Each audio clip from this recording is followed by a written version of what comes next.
So removing this grill and replacing it is pretty easy now. So obviously the cover was up here, which I put down there.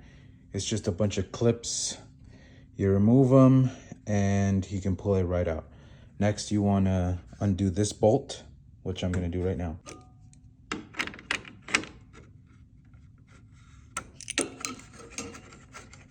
There you go. Comes right out.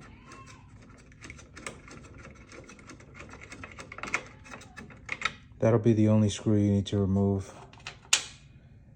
for this. Next, you want to remove this clip and this clip, and that's just basically holding the top part to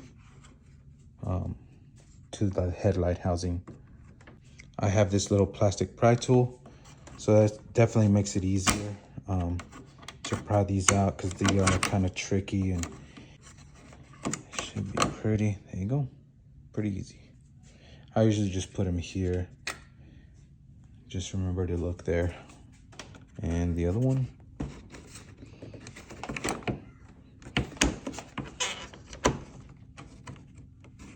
And that's the other one up there.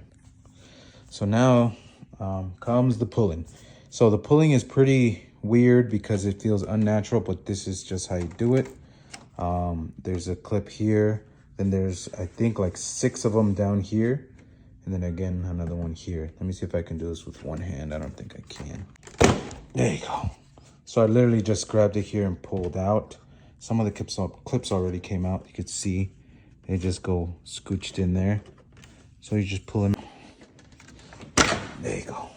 That's it. You got your grill out. Switch. Let me see if I can lay this down then. So what you want to do is switch this white part from this one to your new grill, and that's pretty much how you do it. Yeah, and then you just reverse everything you just did and reinstall your new grill. Easy peasy. Also, when switching over, you are going to have to remove a lot of these tiny screws. There's one here, and then this thing should just pop right out.